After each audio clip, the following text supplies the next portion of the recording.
촬영 기초에 대해서 이야기를 해볼게요. 여러분들 모두 사진이나 동영상을 찍어 봤을 거예요. 요즘에는 스마트폰이 있으니까 누구나 촬영을 할 수 있고 그럴싸하게 동영상을 찍을 수도 있어요. 하지만 손가락으로 녹화 버튼을 누를 수 있다고 해서 꼭 좋은 촬영을 할 수 있는 건 아닙니다. 전문가 수준은 아니더라도 남들이 봤을 때 에이 못 찍었네 라는 소리를 듣지 않으려면 어느 정도 갖춰야 될 일종의 예의 같은 기본기가 필요한데요. 그래서 오늘은 촬영 기초에 대해서 몇 가지 알려드릴게요. 여러분들이 극장이나 TV에서 어떤 영상을 보면 그건 어떤 시선으로 찍힌 거죠? 네, 현장에 있는 감독이나 촬영 감독이 찍은 카메라의 시선으로 본 겁니다. 여러분들이 제작자라면 관객들에게 무엇을 보여줄지 고민을 하겠죠. 그때 뭘 찍어야 될지는 많은 기준이 있을 텐데 첫 번째는 관객들이라면 무엇을 보고 싶을까를 고민한 다음에 카메라를 그 위치에 놔야 됩니다. 여러분들이 셀카 많이 찍었죠. 셀카 찍을 때 뭐 각도를 이렇게 찍고 저렇게 찍고 해서 제일 얼짱 각도로 얼굴이 예쁘게 나오는 각도를 다들 알고 있잖아요. 그 촬영 방식을 영화나 드라마에서는 별로 좋아하지 않을 수도 있어요. 왜냐하면 그거는 그 사람을 돋보이게 하기 위한 거지 이야기를 전달하기에 적합한 방식은 아니거든요. 하지만 내가 SNS에 올리고 친구들한테 보여주고 혼자서 만족하기에는 그런 셀카에는 적당한 방법이에요. 그게 잘못된 촬영 방식이라고 말할 수는 없어요. 좋은 촬영은 예쁘고 멋있게 찍는, 폼나게 찍는 게 전부가 아니에요. 그건 오히려 이야기에 방해가 될 수도 있어요. 내가 전달하고 싶은 이야기에 필요한 만큼만 찍으면 되고요. 예쁜 거나 멋있는 촬영은 그 이후의 문제예요. 그래서 전하고 싶은 이야기에 어울리는 촬영을 하려면 알아야 될 기초들을 몇 가지 알려드릴게요. 촬영은 결국에 카메라를 어디에 둘지에 대한 문제입니다. 누구의 입장에 서서 어느 쪽에서 카메라를 들이댈지. 가령 여러분들이 거대한 폭포 앞을 갔어요. 나이아가라 폭포 같은 거대한 폭포를 갔는데 그때 여러분들이 선택할 수 있는 촬영은 몇 가지가 있겠죠. 하나는 폭포 그 자체를 보여줄 수도 있고요. 또 하나는 폭포를 바라보고 있는 사람들을 찍을 수도 있어요. 또 하나는 둘 다 찍을 수도 있고요. 아니면 멀리서 찍을 수도 있고 가까이 찍을 수도 있어요. 근데 어떻게 찍느냐에 따라서 관객들, 보는 사람들은 반응이 달라지고 느끼는 감정이 달라져요. 당연히 전달되는 정보도 다르겠죠. 나는 이 웅장한 폭포를 보여주고 싶어 라고 한다면 폭포를 멀리서 찍어야 될 거고요. 나는 이 폭포가 너무 거대하고 엄청나기 때문에 여기서 감동한 사람들의 얼굴을 보여주고 싶어 라고 한다면 얼굴을 찍으면 되죠. 그래서 내가 카메라 위치를 정하는 게 바로 이야기, 내가 전달하고 싶은 이야기의 목표랑 관련되어 있다는 걸 잊지 않아야 돼요. 이 사진을 보면 어떤 걸 알 수 있죠? 많은 사람들이 마라톤 대회에 참여했다. 되게 많은 사람들이 달리기 시작했죠. 여긴 출발 지점이니까 많은 사람들이 마라톤 대회에 참석해서 출발하고 있다라는 정보를 알 수 있어요. 위에서 찍어서 전체가 내려다 보이죠. 네, 이렇게 찍을 수도 있고요. 다음으로 똑같이 많은 사람들이 뛰고 있는 거를 찍었는데 이번에는 거의 눈높이에 가깝게 찍었어요. 아까와 다르죠. 이렇게 찍으면 뛰고 있는 사람들의 얼굴, 표정들이 하나하나 보여요. 이게 만약에 출발 지점이었다면 출발 지점에서 신나게 뛰는 내가 1등을 하고 말 거야. 나는 꼭 완주해야지 라는 사람들의 굳은 다짐, 각오 같은 게 보일 수 있는 좋은 시점이죠. 아까와 다른 느낌이 전달되죠. 반면에 이렇게 찍는다고 보세요. 이렇게 찍으면 어떤 생각이 들어요? 아, 저 사람 되게 힘들게 뛰는구나, 외롭구나, 혼자서 뛰느라고 힘들지 않을까? 포기하고도 쉽겠네? 라는 식의 이야기가 생겨요. 아까 수많은 사람들을 찍는 것과 다르게 한 사람만 찍으니까 다른 정보는 다 사라지고 이 사람에게만 집중을 하게 되죠. 똑같은 한 사람을 찍는 그림이에요. 그런데 이번에는 얼굴이 보이지 않고 하늘에서 내려다본 그림이에요. 얼굴이 보이지 않고 뛰고 있는 사람만 보여요. 그러면 여기에는 어떤 감정이 들어가지 않고 정말 고독하게 이 사람만을 비추고 있어요. 그래서 카메라를 어디에 두느냐에 따라서 같은 이야기, 같은 피사체라고 해도 전혀 다른 의미, 다른 느낌으로 전달될 수 있다는 걸 잊지 말아야 되겠어요. 이렇게 찍을 수도 있죠. 분명히 이전 영상처럼 위에서 찍었는데 이건 약간 유머러스예요. 왜? 사람 표정도 보이지 않고 달리는 사람들이 누군지도 알 수 없지만 그림자가 재밌는 무늬를 만들어냈잖아요. 여기서 이렇게 찍은 사람은 이 사람들, 달리는 사람에 집중하는 게 아니라 그림자를 놓고 찍었어요. 그러면 저거 재밌네, 웃기다 라는 느낌을 가질 수 있는 그런 사진이에요. 그래서 같은 피사체를 어떻게 찍느냐, 카메라 위치를 어디에 두느냐에 따라서 이야기가 달라집니다. 그러면 촬영을 하기 위해서 알아야 될 많은 것들이 있는데 그 첫 번째로 뭐가 있냐? 샷 사이즈, 화면 크기예요. 어디서부터 어디를 찍는지에 따라서 전달되는 이야기와 정보가 달라집니다. 보통은 신체 부위를 기준으로 크기를 나누고요. 얼마나 사람이나 특정 부위가 크고 작게 나오느냐에 따라서 이름이 달라집니다. 네, 이거는 자세히 다음 장면에 설명하겠습니다. 첫 번째, 익스트림 롱숏이 있어요. 자, 마을 전체, 집들이 보이고 하늘도 보이고 땅도 보이는데 사람이 어디 있나 보이나요? 사람은 지금 여기 있어요. 하지만 잘 보이지도 않고 누군지도 알 수 없고 무엇을 하는지도 알 수 없어요. 이걸 통해서 알 수 있는 건 전체 배경이나 공간이에요. 그래서 보통은 어떤 이야기 시작할 때 이런 롱샷, 익스트림 롱샷으로 이곳은 어떤 곳입니다 라고 소개를 한 이후에 본론으로 들어가는 게 좋아요. 나중에 쓰지 않더라도 여러분들이 어떤 촬영 장소에 갔을 때 멀리서 전체 공간을 하나는 꼭 찍어 두고 그 다음 본 촬영에 들어가세요. 그러면 나중에 도움이 됩니다. 그 다음 롱숏이 있어요. 롱숏은 아까보다는 가깝게 찍었어요. 하지만 지금 이 사람의 얼굴이나 표정, 어떤 행동을 하는지 잘 보이나요? 아마 걸어간다든가 큰 동작을 할 경우에는 알 수 있지만 이 사람이 뭐 휴대폰 번호를 누른다, 아니면 주머니에서 뭘 꺼낸다 하면 뭘 꺼내는지도 보이지 않아요. 그래서 아직까지는 인물에 집중하기보다는 전체 배경 혹은 전체 배경 속에서 인물이 어떤 사람인지 정도를 대략적으로 알려주기 위해서 쓰는 샷입니다. 풀숏과 미디엄숏이에요. 이때부터 이 사람이 누군지를 알 수 있어요. 풀숏은 머리부터 발끝까지가 잘리지 않고 전신이 나오게 찍으면 풀숏이에요. 이 정도 되면은 이제 얼굴 표정이 보여요. 그리고 어떤 행동을 하는지도 보여요. 손가락을 접으면 손가락 개수도 보일 수 있으니까 이 인물에 집중할 수 있죠. 반면에 배경이 지금 이곳이 어떤 곳인지 알 수가 없어요. 하지만 인물에는 집중할 수가 있죠. 그래서 사람을 보여주는 기본 샷 중에 기본이 이 풀숏이에요. 여러분들이 2명을 찍으면 어떻게 되겠어요? 2명의 머리부터 발까지가 안 잘리고 찍으면 그게 바로 2명 풀숏이 되는 거예요. 10명이다 하면 10명이 안 잘리게 찍으면 풀숏이 돼요. 알겠죠? 그 다음 미디엄 숏은 보통 무릎에서부터 허리 정도 사이에서 끊는 게 미디엄 숏이에요. 중간이라는 의미의 미디엄이죠. 그래서 아까보다 얼굴이 더 잘 보여요. 당연히 상반신의 동작도 잘 보여요. 보통 대화하는 장면들은 이 미디엄 숏부터 찍습니다. 이 사람이 어떤 표정을 짓고 있고 어떤 이야기를 하는지, 그리고 상반신, 뭐 커피를 마신다든가 휴대폰을 만진다 할 때 그런 동작도 알 수 있기 때문에 아주 좋은 촬영인데 정확하고 미세한 표정까지는 알 수 없어요.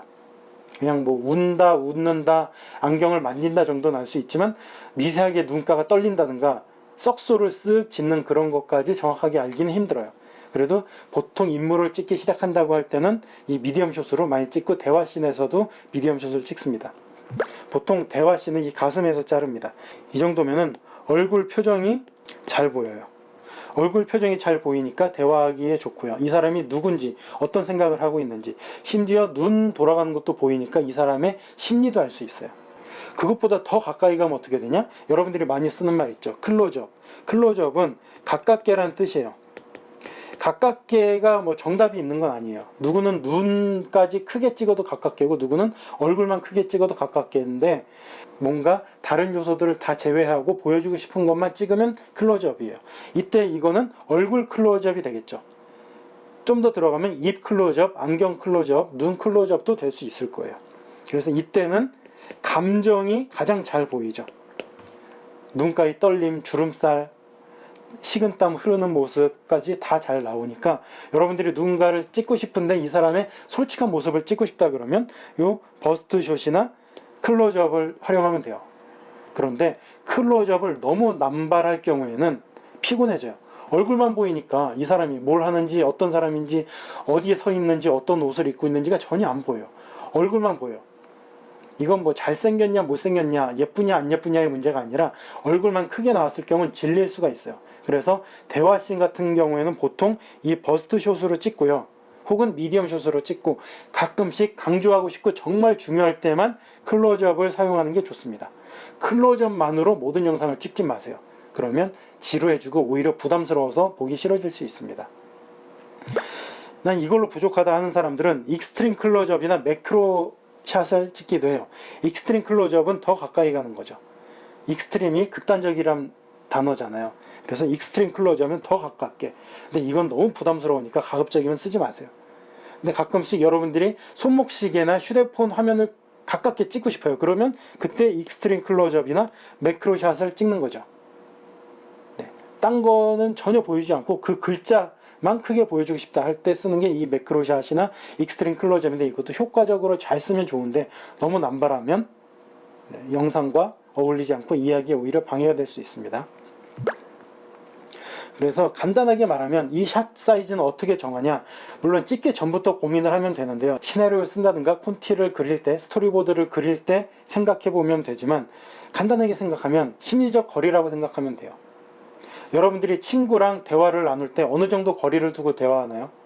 누구는 50cm 앞에 두고 이야기할 수도 있고요. 전혀 안 친하고 처음 보는 사람하고는 1m씩 거리를 두고 이야기할 수도 있어요.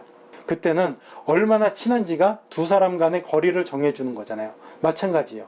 카메라가 인물과 가깝게 다가간다는 거는 카메라가 인물과 그만큼 친하다는 의미예요. 내가 이 사람에 대해서 더 많은 걸 보여주고 싶으면 가깝게 가고요.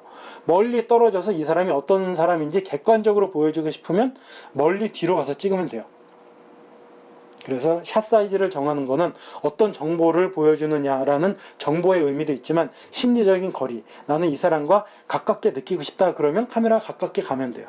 반대로 나는 거리를 두고 냉정하게 바라보고 싶다, 멀어지면 되는 거죠. 다시 정리를 해보면, 여러분들은 샷 사이즈가 이거 말고도 더 많은 구분법이 있는데 요 7가지만 기억해 주면 좋겠어요. 첫 번째, 기본이 되는 거는 풀숏이에요. 풀숏은 뭐죠? 전신, 온 몸이 안 잘리게 나오면 풀숏이에요. 그 다음 미디엄 숏은 무릎부터 허리 정도에서 끊는 거예요. 이때부터는 얼굴이 잘 보인다고 그랬어요. 버스트 숏은 가슴께에서 찍기 때문에 얼굴 표정이 잘 보이고 이렇게 상반신에서 움직이는 동작들, 손 동작 같은 게 잘 나와요. 클로즈업은 가깝게 찍는 거예요. 가깝게 찍는데 너무 가깝게 찍은 이 클로즈업 샷만 남발하면 피곤해진다고 그랬습니다. 익스트림 클로즈업은 아주 가깝게, 극단적으로 가깝게 찍는 거니까 많이 쓸 일은 없을 거예요. 하지만 이걸 하나 찍으면 사람들을 놀래키든가 중요한 정보를 강하게 제시할 수가 있겠죠. 그 다음 풀숏보다 멀어지는 샷들이 있어요. 롱숏, 멀리서 찍어요. 멀리서 찍는다는 게 어떤 의미냐, 배경도 잘 나온다는 소리예요. 배경, 이 사람이 어디에 서 있고 뭐 어떤 차에서 내렸고 지금 어디서부터 어디까지 걸어가고 있고 그런 동작과 행동까지 보이면서 배경에 있는 건물이나 풍경도 알 수 있어요. 반면에 익스트림 롱숏은 더 멀리서 찍으니까 인물은 중요하지 않아요. 배경이 더 중요해요. 그래서 여러분들이 영화나 드라마, 뮤직비디오, 뉴스 뭐가 됐든 상관없고요. 어떤 영상을 찍으면 어디 가면 꼭 그 공간을 전체를 보여줄 수 있는 익스트림 롱숏이나 롱숏을 찍어주면 좋겠어요. 꼭. 나중에 분명히 이게 필요하다는 걸 느낄 수 있는데, 찍고 안 쓰는 것과 안 찍고 못 쓰는 건 다른 문제잖아요. 그래서 꼭 촬영을 하길 바라고요. 대화하는 장면은 클로즈업보다는 바스트샷이나 미디엄샷을 보통 찍고요. 그 다음에 아주 중요하고 강조하고 싶을 때만 클로즈업이나 익스트림 클로즈업을 쓰길 바래요. 너무 많이 쓰지 마세요. 꼭 중요할 때만 쓰세요.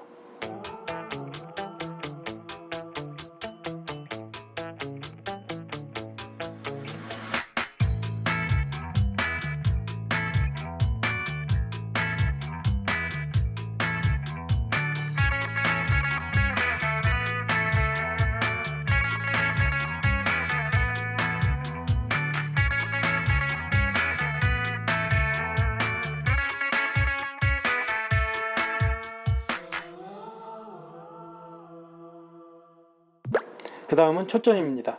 초점은 어떤 그림에서 상이 정확하게 맺혀서 또렷하고 선명하게 보이는 지점을 말해요.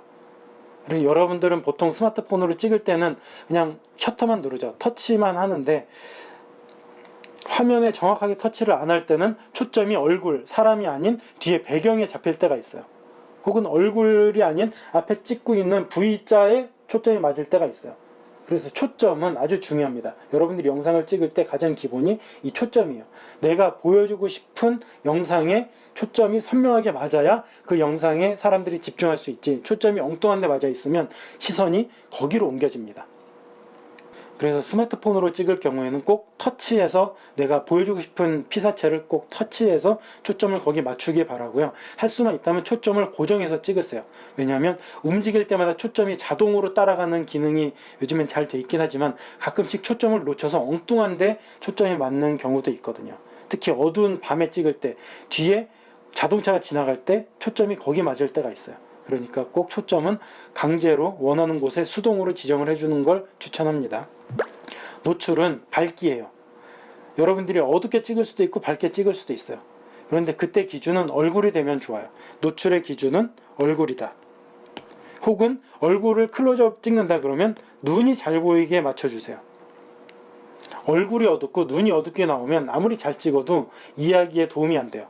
이 사람의 표정을 알 수 없고 어떤 심리인지 알 수가 없어요. 그래서 여러분들이 어디 외부에서 찍던 실내에서 찍던 마찬가지고요.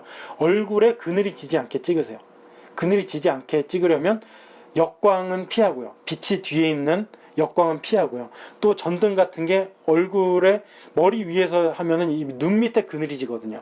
그러면 좋지 않아요. 그래서 꼭 밝은 곳에 가서 찍든가 이렇게 조명, 이런 조명을 얼굴에 옆에서 해서 얼굴에 그늘이 지지 않게 만들어주는 것도 필요합니다. 그래서 노출 잘 맞춰주시고요. 요즘에 보통 자동 노출이 있긴 한데 일반적인 영상에선 자동 노출로도 충분합니다. 하지만 더 품질 좋은 영화 같은 걸 찍고 싶으면 꼭 수동으로 노출을 맞춰주세요. 그 다음은 앵글입니다. 앵글은 눈높이를 말해요. 여러분들이 어떤 피사체를 찍을 때 피사체가 있으면 카메라가 그 얼굴에 있는 눈과 높이를 일치시키면 그게 아이 레벨이라고 해서 가장 평범하고 무난한 촬영입니다. 반면에 밑에서 올려다 찍으면 올려다 본다고 해서 안각이고요. 내려다 찍을 수도 있어요. 그럼 부감이죠. 여러분들이 셀카 찍을 때 위에서 턱을 갸름하게 보이려고 카메라를 이렇게 위에서 찍을 때 있죠. 그건 부감이에요. 내려다 본다는 의미고, 아래서 밑에서 위로 올려다 보게 찍는 그림도 많죠. 그거는 안각, 올려다 보는 거예요. 이 세 가지는 기억하셔야 되는데 가장 기본적으로 일반적으로 찍는 거는 이 눈높이, 아이 레벨 촬영이에요. 그래서 대부분의 모든 영상은 카메라 높이, 내가 들고 있는 손이든 삼각대 높이든 찍고 있는 그 사람, 배우나 등장인물, 진행자의 눈과 카메라 렌즈를 맞춰주세요. 맞지 않고 밑에서 찍는다든가 위에서 내려다 찍으면 의도가 달라져요. 그래서 어떤 인물을 위압감 있고 무섭고 권위가 있는 사람처럼 보여주고 싶을 때는 아래에서 위로 올려다 찍어요. 반대로 저 사람이 미약한다든가 뭔가에 짓눌려 있고 억압되고 있는 느낌을 주고 싶으면 위에서 내려 찍어요.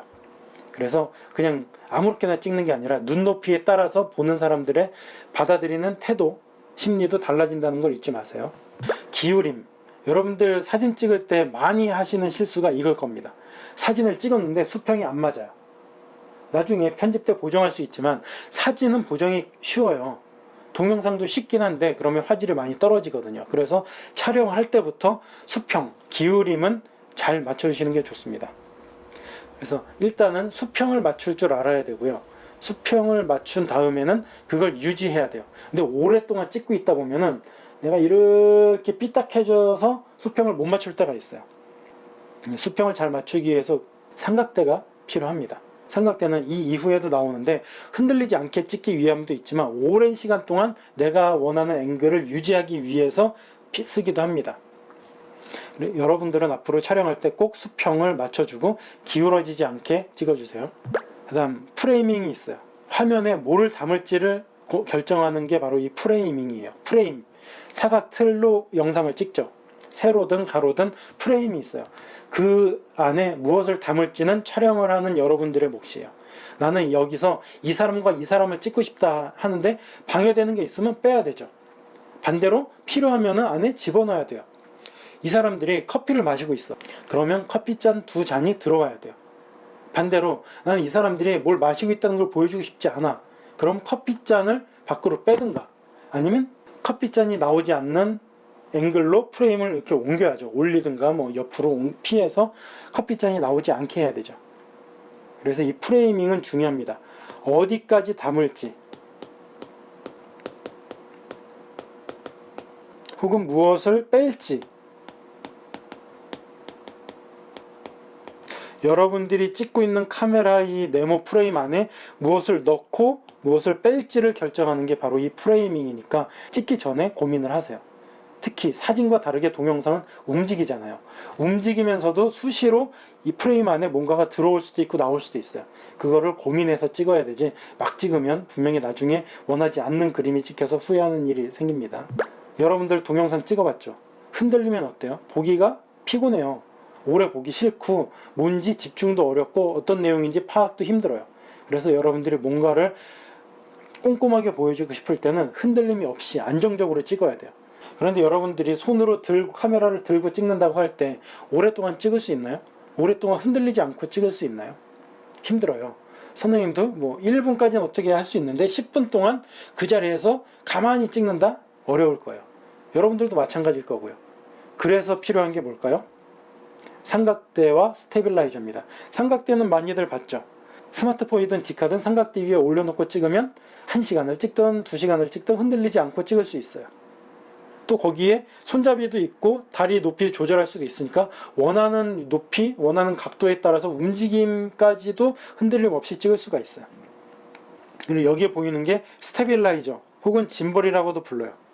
이거는 흔들림을 막아주는 거예요. 완전하게 잡아주지 못하고 어느 정도, 하지만 손으로 그냥 들고 걸어갈 때보다는 훨씬 덜 흔들리게 영상을 찍어줘요. 그래서 여러분들이 한 곳에서 고정적으로 찍고 싶다, 그런데 안정적으로 찍고 싶을 때는 삼각대를 이용해 주시고요. 움직이면서 걸어가면서 찍는데도 흔들림은 덜해서 안정적으로 관객들이, 보는 사람들이 편안하게 보고 싶게 만들고 싶으면 이 짐볼 혹은 스테빌라이저, 이걸 이용해 주세요. 이거 없이 그냥 손으로만 들고 찍고 심지어 뛰기까지 하면은 어지럽고 뭘 찍었는지 놓치는 경우도 있어요. 그래서 촬영하는 사람, 영상을 제작하는 사람이라면 삼각대 하나 정도는 마련해서 들고 다니는 습관을 길러야 될 겁니다. 예전에 아주 유명했던 로버트 카파란 사진작가가 한 말이에요. 당신이 찍은 사진이 충분히 만족스럽지 않다면 충분히 가까이 가지 않았기 때문이다. 여러분들이 어떤 영상을 찍죠? 어떤 이야기를 위해서 동영상으로 기록을 해요. 사람을 찍을 수도 있고 풍경을 찍을 수도 있고 동물을 찍을 수도 있어요. 근데 그 이야기를 가장 잘 전달하려면 거리감이 없어야 돼요. 아까 촬영 샷 사이즈는 심리적 거리라고 그랬잖아요. 내가 저 사람이 이야기를 잘 담고 싶으면 가까이 가도 불편하지 않을 정도의 관계를 만들어야 되는 거고요. 그런데 그런 거 없이 바로 다짜고짜 길거리 지나간 사람들한테 인터뷰 하나 해주세요 라고 했는데 코앞에 카메라 이 정도로 가까이 되면 부담스러우니까 솔직하게 이야기를 잘 못할 거예요. 촬영하기 전에 먼저 가볍게 대화를 나누면서 친해져야죠. 그런 것도 없이 카메라를 들이대면 부담스러워서 솔직한 이야기가 안 나와요. 그래서 여러분들이 뭔가를 찍고 싶은데 이야기를 제대로 친밀하게 담고 싶으면 그 피사체랑 먼저 친해지는 게 중요하지, 카메라 위치를 어디에 두고 잘 찍는가는 두 번째 문제예요. 만약에 여러분들이 진짜 그 사람, 찍는 사람하고 솔직한 이야기를 담아낼 수 있다면 촬영은 못해도 상관없어요. 보는 사람들은 이야기에 빠져줄 거예요. 그래서 여러분들이 좋은 이야기를 찍고 싶은 좋은 영상 제작자가 되려면 가까이 가야 돼요. 가까이 간다는 게 꼭 실제로 카메라와 인물이 가까이 간다는 게 아니라 내가 그들에게 관심을 갖고 그들과 친해진 이후에 내가 그 이야기를 제대로 파악하고 있어야 좋은 이야기를 담아낼 수 있다는 겁니다. 그래서 오늘은 촬영 기초 여기까지 하고요. 다음 시간에는 현장에서 벌어질 수 있는 일들이 많은데 그때 활용할 꿀팁과 사운드에 대해서 이야기를 해보겠습니다. 그러면 다음 시간까지 촬영 실습 많이 하세요. 안녕히 계세요.